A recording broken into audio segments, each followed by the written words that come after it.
उत्तर प्रदेश के सभी शिक्षा मित्र भाइयों बहनों को दशहरा और नव शिवरात्रि की बहुत बहुत मंगल कामनाएं। सम्मानित साथियों, इस वीडियो के माध्यम से मैं आप सभी लोगों को अवगत करा रहा हूं कि उत्तर प्रदेश प्राथमिक शिक्षा मित्र संघ के संरक्षक माननीय गाजी इमामवाला शिव कुमार शुक्ला, रमेश मिश्रा के साथ श्री राम द्विवेदी और श्यामलाल यादव के साथ हमारे जो पुनीत चौधरी जी हैं के आग्रह और निर्देश पर मैं दिल्ली में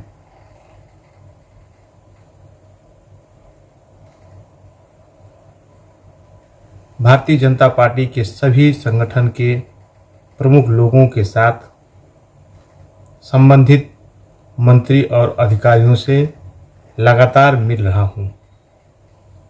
इसी क्रम में सर्वोच्च न्यायालय के महान्यायवादी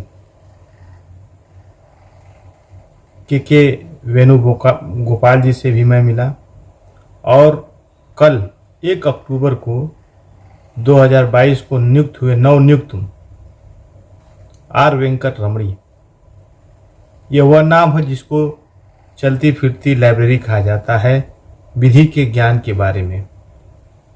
साथियों, वो भी हमारे केस के अर्थात उत्तर प्रदेश बेसिक परिषद और माननीय अखिलेश यादव जी के निर्देश पर वो बेसिक विभाग के वकील रहे।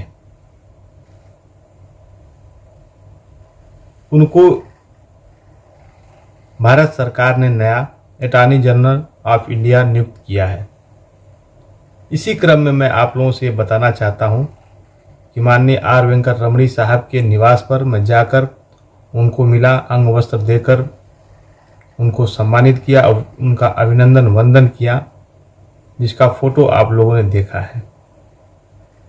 समय की व्यस्तता के कारण मैं आपको वीडियो नहीं डाल पाया, लेकिन आज माननीय कोर्ट का अवकाश है और समय मिला है तो मैं आप लोगों से रूबरू हूँ।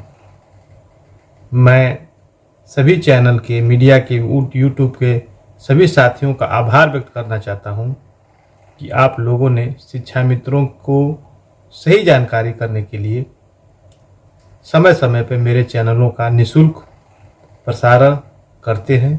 इसके लिए आप सभी लोग बधाई के पात्र हैं। साथियों, उत्तर प्रदेश प्राथमिक शिक्षा मित्र संघ लगातार आपके हितों के लिए काम कर रहा है। आपके समायोजन से लेकर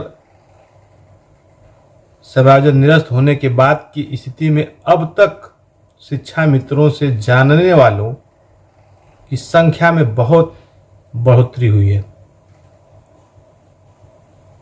हमारे जानने वाले लोग या इस केस को समझने वाले लोग आज संवैधानिक पदों पे हैं, चाहे राज्यसभा के सभापति, देश के उपराष्ट्रपति माननीय धनखड़ साहब हों, वो भी हमारे केस में वकील रहे हैं। हमारे केस को पूरी तरह से नोडल ऑफिसर या नोडल एडवोकेट श्री अभिषेक श्रीवास्तव जी ने जिन अधिवक्ताओं का पैनल किया था, उसमें जो सबसे वरिष्ठ अधिवक्ता थे आर वेंकट रमणी थे, वे हमारे पक्ष को माननीय कोर्ट में रखे थे। वे आज के अटॉर्नी जनरल ऑफ इंडिया बने हैं। हमारा लक्ष्य था कि माननीय प्रधानमंत्री तक अपनी बातों को पहुंचाया जाए। तो यदि भारत सरकार किसी विषय पर अगर सलाह मांगती है तो आर वेंकट रमणी और उपराष्ट्रपति धनखड़ साहब हमको अच्छी तरह से जानते हैं। यह इतना शुभ समय है कि अगर शिक्षा मित्र पुनः जिस तरह से संघर्ष करता था, जिस संघर्ष के लिए जाना जाता था, और वो इस समय करता है, तो मैं समझता हूं कि हम अपने मान सम्मान स्वाभिमान की रक्षा जरूर कर पाएंगे। मैं पुनः संगठन की ओर से, उत्तर प्रदेश प्राथमिक शिक्षा मित्र संघ की ओर से, विधिक सलाहकार होने की नाते उसकी हैसियत से सभी शिक्षा मित्रों से निवेदन करता हूं कि अपने प्राणों को आप सजो कर रखना। इसको छोटी छोटी बाधाओं में त्यागना नहीं है।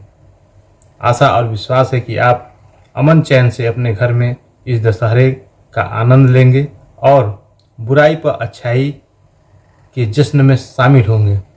किसी प्रकार को आपको हताश निराश होने की आवश्यकता नहीं है। आप लोग एक बार पुनः एक सलाह होकर अपने लोगों में जो कमियां हैं उनको दूर करके एक पूरी ऊर्जा से अगर आप काम करना शुरू करेंगे तो मैं समझता हूं कि हम अपनी लड़ाई में, जिसमें हमारा कम से कम समायोजन अस्थायी नहीं करते हैं, तो हमको वेतन इतना दे दिया जाए ताकि हम अपने घर परिवार की जो आवश्यकता है उसको पूरा कर सकें, बच्चों बच्चियों की शादी कर सकें, उन्हें पढ़ा लिखा सकें। इस तरह से अगर वर्तमान सरकार, केंद्र सरकार और राज्य सरकार, अब लोगों का व्यू हमारे प्रति उदार हुआ है, चाहे सरकार हो, चाहे स्थानीय विधायक हो, सांसद हो, ऑफिसर हो, और जनता का भी ध्यान हमारे प्रति नरम हुआ है। पहले जो कठोर था, जिनको बारे में जानकारियां नहीं थी, हम लोगों ने पूरी प्रयास करके हमने कहा कि हमारा शिक्षा मित्र स्नातक है, वो ट्रेंड है। बहुत से शिक्षा मित्र टीटी पास हैं, लेकिन हमको TET, super TET, cut off और न्यायालय को घसीट कर जो परेशान किया गया है। अब उस जानकारी का, हमारे साथ असमानता का लोगों को ज्ञान हो चुका है। मैं बहुत जिम्मेदारी से आप सभी शिक्षा मित्रों से कहना चाहता हूं कि आप भले दिल्ली में हैं, आप भले गांव में हैं, आप चाहे कहीं भी हों, हम आपको दिल्ली में आपको आने की आवश्यकता नहीं है। आप मुझे फ़ोन करके बताएं और किसे मिलना है, क्या करना है। मैं दिल्ली में अपने ऑफिस के कार्यकाल या कोर्ट के कार्यकाल या समय अवधि के बाद में जो भी समय मिलता है उन लोगों से मिलने, आप लोगों का समायोजन, वेतन और सारी सुख सुविधाओं बहाल करने में प्रयास करता रहूँगा। गौरव यादव, अधिवक्ता, सर्वोच्च न्यायालय, नई दिल्ली।